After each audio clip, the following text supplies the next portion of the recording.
Artur Beterbiev versus Anthony Yarde. Let's talk about the fight.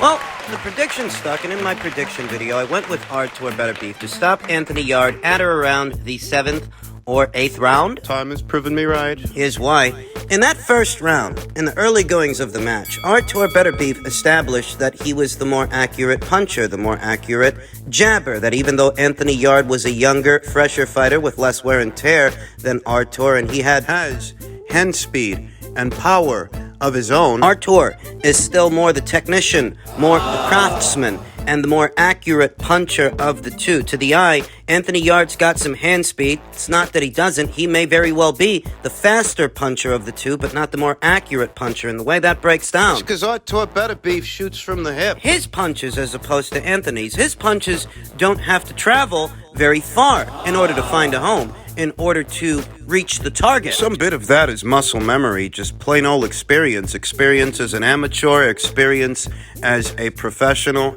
at a higher level than Anthony. There are subtleties and nuances to Artur Beterbiev's game, his delivery system, delivering punches and staying out of the way of punches that perhaps go unnoticed. Evading or catching and shooting. Countering. Artur's movements are smaller movements in comparison to Anthony's. And this goes back to what I said in the build-up of the fight, that I think between the two of them, Artur judges distance a lot better than Anthony as a result of both his amateur and professional experiences. Experiences that Anthony simply doesn't have. Even if he does have one or two things working for him, he doesn't have that. He doesn't judge distance better than Artur, and he doesn't shoot from the hip the same way that Artur does. So even if he is a bit faster than Artur, he's not more accurate. He's not more effective. Efficient. Tack on that Artur Beterbiev is a two-handed puncher. He packs a big punch in both hands, in either his lead hand or his backhand, and the fact that his punches don't have to travel very far to reach the target. You saw what happened. Early goings of the fight, Artur Beterbiev had clearly won the jabbing contest, the battle of the jabs. Even though Anthony Yarde has a decent jab, good speed on it, good snap on that punch,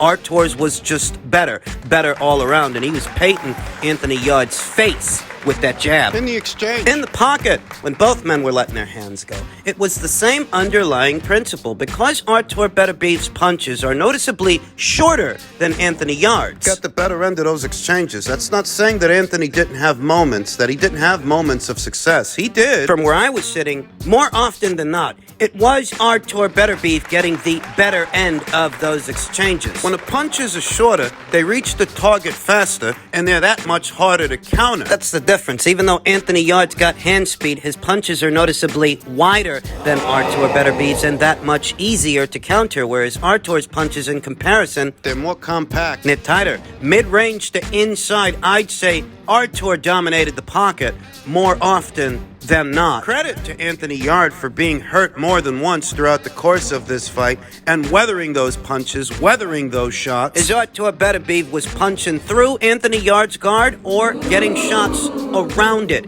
And Anthony Yarde showed a good chin, good durability. He weathered a lot of hard shots. It took a lot of punches to finally break this guy down. They got off to a faster start than I expected them to. I expected things to be very cat and mouse between two very big punchers in the early goings of the match, but they got off to a faster start than I expected, and I expected that wouldn't favor Anthony Yarde. The pace would eventually get to him. You know, Anthony Yarde, he's got a lot of big muscles, musculature. And those muscles, when you got those big muscles, they eat up that much more oxygen. So you will tire faster. Given the pace of the fight and the fact that they got off to a fast start. Noticeable damage and swelling to Anthony Yarde's right eye and a cut right on Artur Beterbiev's eyelid, on his left eye. It's a bad place for a cut. It all added to the fight's overall aesthetic and the sense of urgency in the match. We saw Anthony Yarde spit out his mouth guard at least 2, maybe 3 times. That's a veteran tactic. Spit out the mouth guard, slow down the action, buy yourself some time in case you need it. And we saw Anthony Yarde do that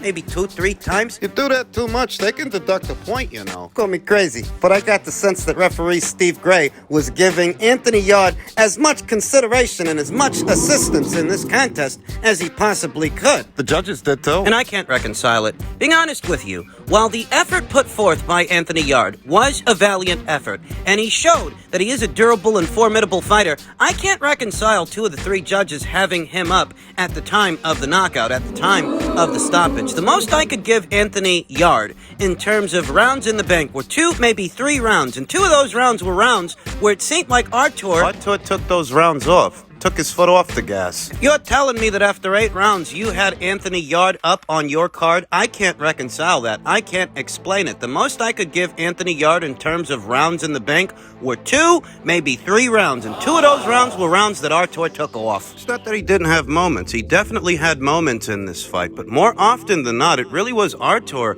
in control of the action. It was Artur winning the battle of the jabs, Artur getting the best of the exchanges. Moments where he pinned down Anthony Yarde in the corner and unleashed salvos of punches, waves. A lesser man would have crumbled under that pressure, the pressure that Artur Beterbiev applies. Anthony Yarde's got nothing to be ashamed of. That was a valiant effort and a great performance that he put on, though I reiterate, I cannot reconcile 2 of the 3 judges having Anthony Yarde up at the time of the stoppage, at the time of the knockout. My honest opinion is that was plain old home cooking. That's what that was, if we're being honest. Be honest with yourself. And you know what? If you don't want to be honest, doesn't matter anyway. Artur Beterbiev took it out of the judges' hands. 19 wins, 19 knockouts. No losses, no draws. That's Artur Beterbiev. It's not a secret that Frank Warren really needed Anthony Yarde to win this fight. He'd love nothing more than to have control of 3 of the 4 alphabet titles in the light heavyweight division. But chicanery, home cooking wasn't going to be enough. not for his fighter,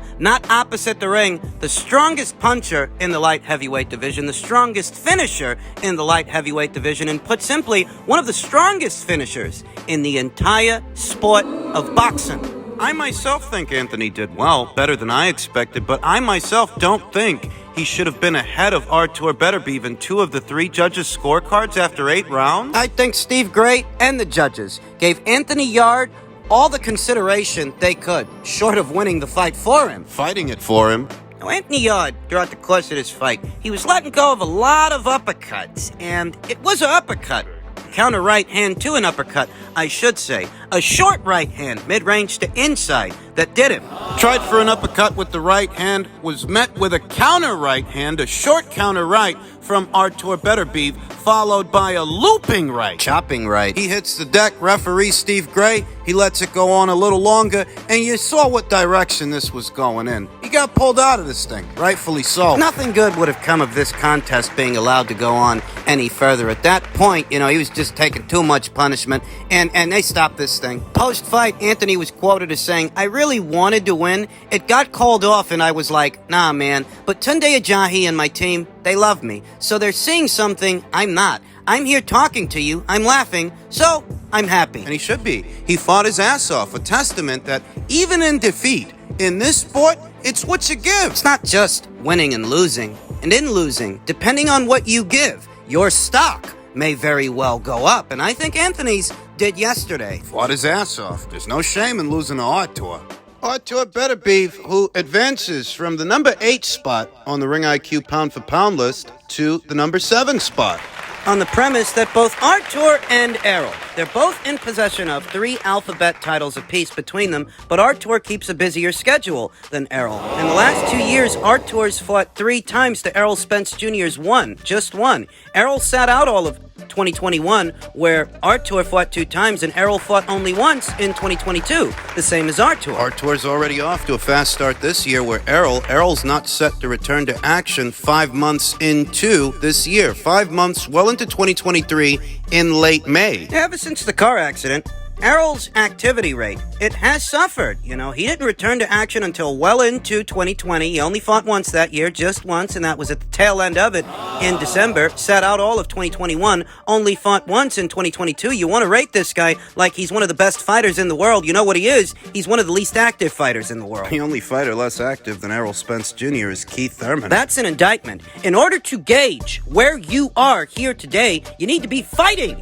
here today. You want to tell me that the car accident sidetracked him and the retina injury, that's all well and good. And you know that he actually had another car accident, which is why the Keith Thurman fight got pushed out all the way until May? That's great. Listen, I'm not here to evaluate whose excuses are better than someone else's or whose reasons, whose extenuating circumstances. We're rating fighters, essentially. We're rating fighters based on the fights that they have. And if for some reason Errol Spence Jr. isn't fighting that often, that's what we have to go off of, irrespective of why. The same applies to Josh Josh Taylor, who suffered an injury to his plantar fascia that pushed back his rematch with Jack Catterall, he loses ground to Devin Haney, who comparatively has been more active. Josh Taylor was an undisputed champion, whereas Devin Haney is an undisputed champion. A reigning, defending, undisputed champion here in 2023. Devin fought 2 times last year. Josh only fought once. Josh is losing ground. He's got some catching up to do. It's unfortunate. His fall from grace has been noticeable,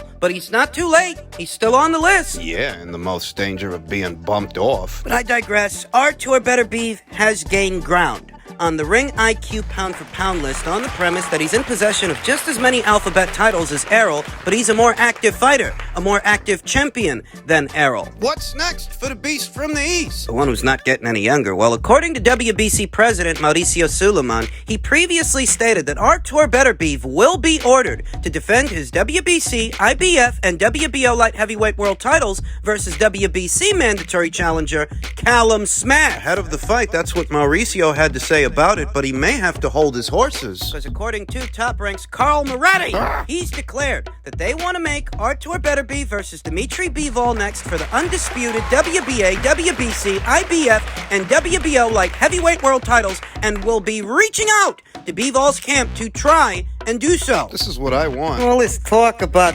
Artur versus Callum, Dimitri versus Canelo, or Joshua Buatsi, this is the fight I want to see. This is the fight I've always wanted to see. At 175 pounds, this is the only fight to make. And they can make it. They can make it happen here and now. They can make it. Artur Beterbiev is a practicing Muslim, so he will be observing Ramadan. So the ideal placement for the match is sometime in either, I don't know, late June, July, August. You can make this thing happen in the summer months. And if you're Artur Beterbiev and you're 38 going on 39 years old, you need to. What deal structure would have to be in place to make this fight a reality when Top Rank is very much invested in Artur and Matchroom is very much invested in Dimitri? Well, the way I see it, DAZN being a global streaming platform, a global streaming sports platform, that allows for this fight to come into fruition. You give the U.S. rights to the fight to Top Rank, and you air the fight everywhere else. Wait a minute. Bob Arum was adamant that both the U.S. rights to the fight and the Canadian rights to the fight, he wants those to go to Top Rank, and they can. And I don't see why they shouldn't. The European rights to the fight, that's the UK and everywhere else over there,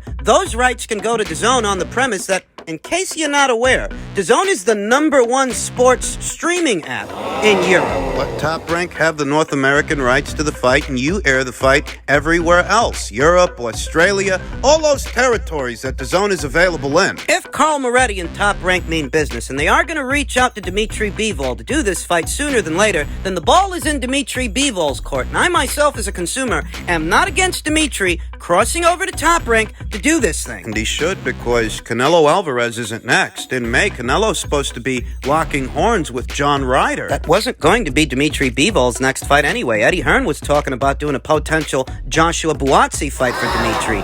In the interim, why waste your time with that when you can go ahead and do this? Been saying he wants this fight. Now's your chance. I think the people at Top Rank finally wised up and realized that Artur Beterbiev, dangerous and capable fighter that he might be, he's not getting any younger, and he's been with the promotional outfit for something like 4 or 5 years. You're not going to turn this guy into Julio Iglesias in America. You're not going to do it. The most you can do for him is deliver him this fight. Because what's the alternative? A purse bid situation between you and Matchroom for Beterbiev versus Smith? They need to do this fight sooner than later, and according to Carl Moretti, that's exactly what they're going to do. They're going to put the ball in Dimitri Bivol's court to see how bad he really wants this fight.